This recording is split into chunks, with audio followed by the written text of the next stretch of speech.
Hi, this is Visible15. I just got the Elgato game capture in the mail a couple of days ago. I thought I'd give a quick little view of the system that I got. If you really want to look for a more in-depth thing, then I'm sure that plenty of other people have talked about it. And this is just the first 30 frames per second one. It's not this new 60 frame per second one. So the box comes with the actual game capture device. Um, it's not really that big or anything. I'd say it's about the size of like a little older cell phone, like a maybe from like 2008 or whatever. Not really that big or anything, which is really good. The box also came with a HDMI cable, not gold plated or anything, but just a regular one. So if you have a gold HDMI cable already set up with your TV, I'd probably use that one instead. Um, it also came with a couple of extra little dongles. Um, one for the PS3. I'll be getting to that in a second here. So, um, the other little dongle is one where you're supposed to be able to plug in component. Um, I'll be getting into that in a second also. So, both the PS3 one and the one for component, they hook up through the serial port, which is kind of odd, but uh, hey, whatever. So, um, it also has a USB port. The cable that it has it's like USB B or whatever on one side, and the other side is a mini port. So you can hook it up with any mini cable that you want to, but it at least came with one. So again, I'd prefer a gold one, but hey, whatever. So um, also, that cord is really short. Unless your computer is right next to your TV or hooked up to your TV and you're using it as a monitor or whatever, you're probably going to want to get a USB extender just to plug it in. So it didn't come with any software. You have to actually visit the Elgato site to download the software for it. The newer one for the 60 frame per second one, that one's kind of easy to find. But I had to do a little bit of digging to find the older drivers for mine. So um, it also took me a while to find ones that were Windows 7 compatible. I think that the one that they have for the 60 frame per second one, that's like Windows 8 only right now, I think. So that's recording at 60 frames a second. It has 60 frames per second to pass through. So um, if you're okay with recording at just 30, and you have like a Xbox One or PS4 or whatever, then that'd be fine. And I just recently heard that Ubisoft, they're only going to be doing 30 frames per second for the games for those two systems anyway. So if you play a lot of games from them and want to save yourself a few extra dollars or whatever, yeah, that's fine. Just go ahead and go buy this one. So now for some of the good things and bad things that I found when I hooked it up. One of the good things is that you can have a PS3 and another system set up at the same time because the PS3 goes through the serial port, which is kind of odd. I know, but and you can talk about another one through HDMI. Um, it's really easy to switch back and forth between them because well, you can just do so in the software settings on your computer. So, um, but because there's no switch on the actual game capture, um, I really wouldn't try to play it with both systems on at the same time, because sometimes the Xbox or excuse me, yeah, the Xbox or PlayStation 4 or whatever through the HDMI cable that will take precedence. Sometimes the PS3 through the serial port will. Um, and of course, sometimes there will be a conflict where neither one of them will show up. So, which is kind of odd. So, but hey, whatever. So, um, and as for the component cable, even though there's a setting for component in the software, when I hooked it up, I could not get anything out of uh, my component cable, so which really sucks for me because I've got component cables for almost all my systems, and none of them will actually work with it. So um, I thought at first it might be something where it didn't like the actual cables that I had hooked up. So I switched those. Still nothing. Then I thought maybe it was my switch. So I tried plugging one of my systems directly into the component cables. Still nothing. Then I tried using a bridge that I have that'll bridge like component in to HDMI out. Um, that didn't work. I tried it with the Switch also. Still didn't try to individually. Still didn't do it that way. Tried the HDMI setting uh, for the actual bridge, but of course that didn't work either. So um, what I did do was I messed around a little bit, and I was able to get like maybe like 10 seconds of playtime when I set it to composite, but um, again, it was like only 10 seconds. So um, I don't know if it's the actual software that was having a problem, or if maybe it was my serial component cable or whatever that I got from Elgato.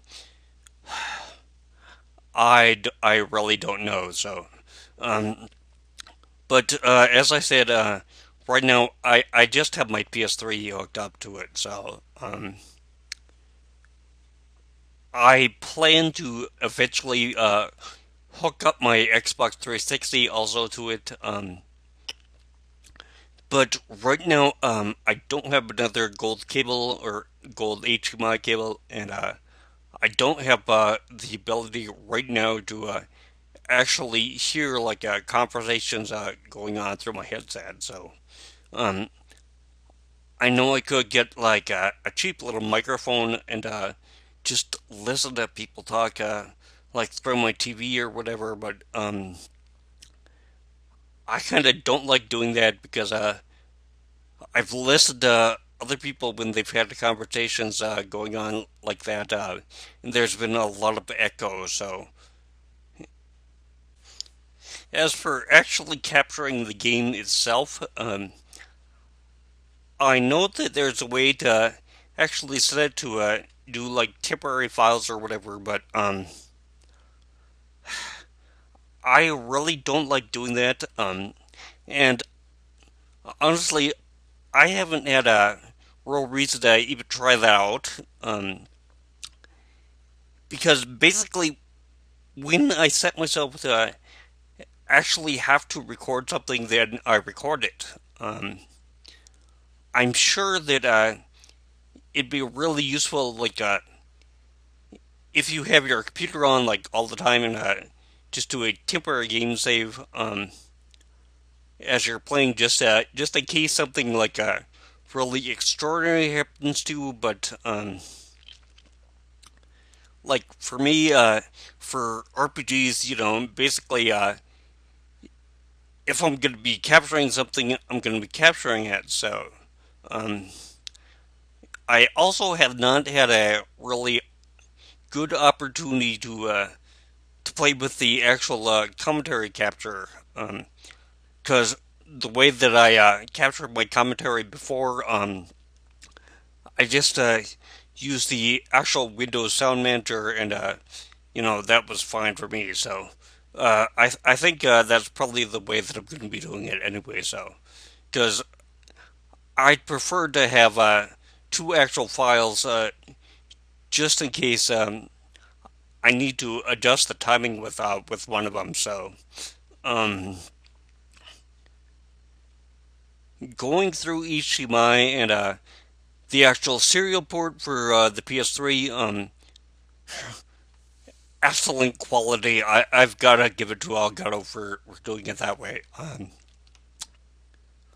I capture myself at 1080p. I think I'm going to be rendering it out still in 720. I know a whole bunch of people don't have 1080p TVs or monitors or whatever that they can really really do a good job in getting every single pixel that shows up. So um, plus the file size is rendering it out. I tried this last night.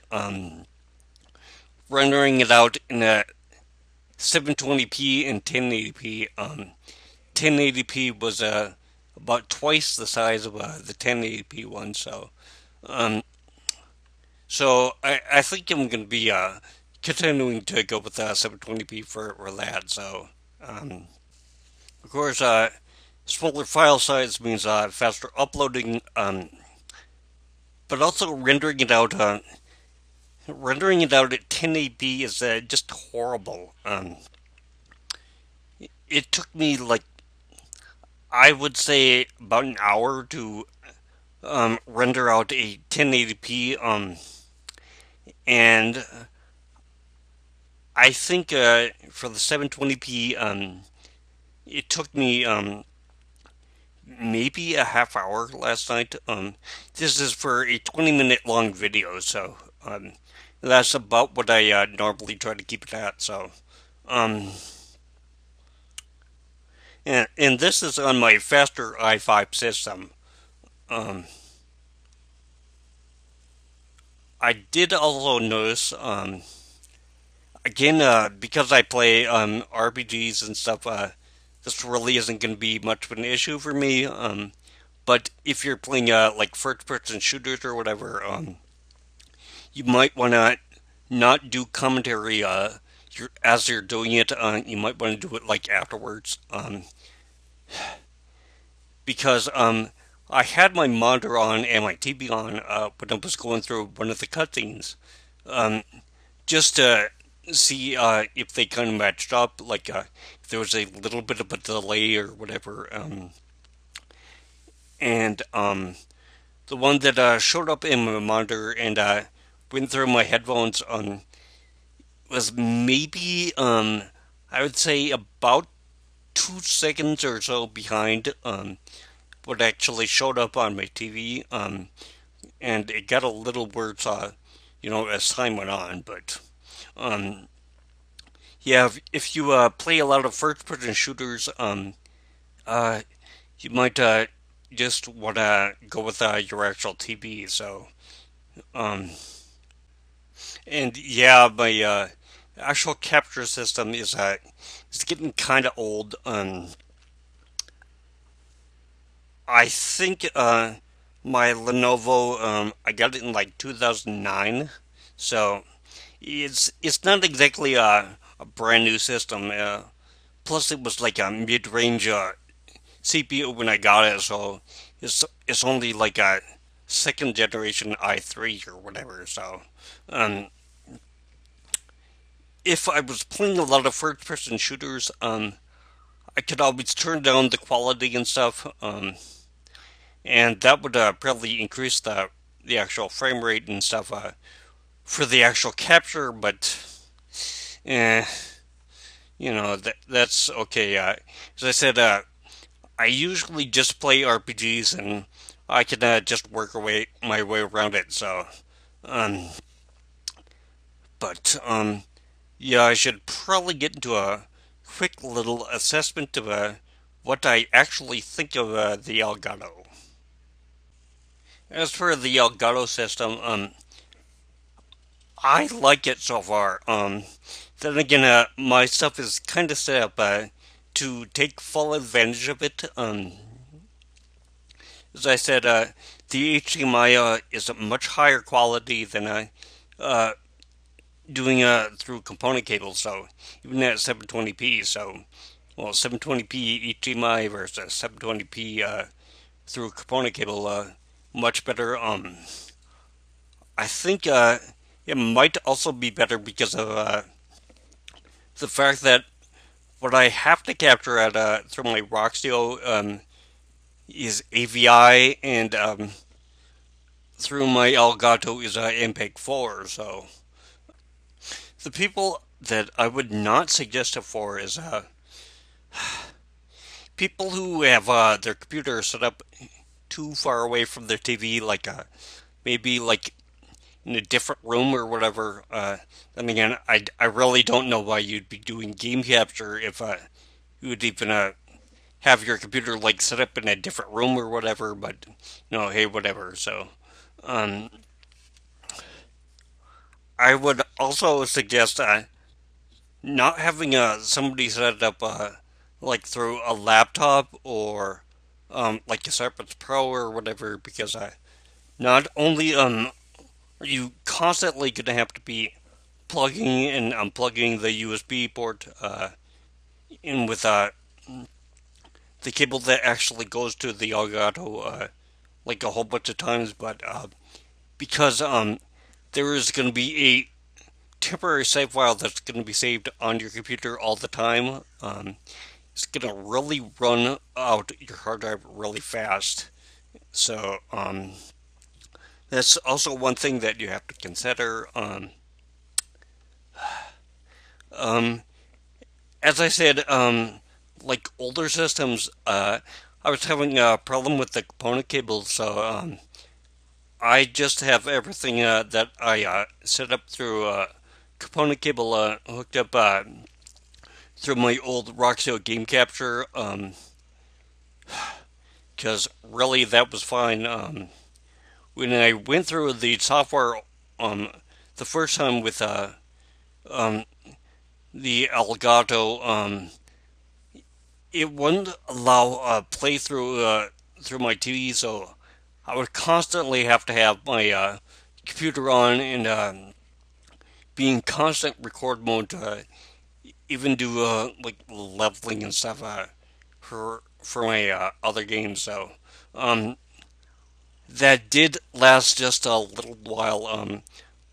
I don't know like what fixed it or whatever, because I didn't do anything to fix it, like in the software, or it didn't go down and download a new copy without my permission or anything off screen or anything like that. So um, I have no idea how it fixed itself, but luckily it did.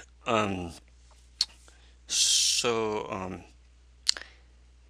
yeah, if you really don't care about those things that I said, it'd be something that you might want to consider getting. As I said, it depends on what kind of games you play.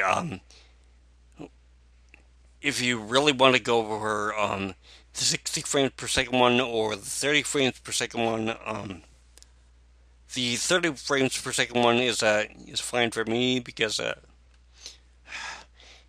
I don't really play any first person shooters or whatever. I don't know if the 360 will allow it. Um, Plus, the one that I got, the other one was like $100 more. So I just decided to save myself some money. So, um, but yeah, that's about it. So, if you guys have any questions that I can answer, please leave it below in the comment section. And of course, try not to leave any snide remarks about my actual speaking, that kind of thing. So, but anyways, yeah, take care.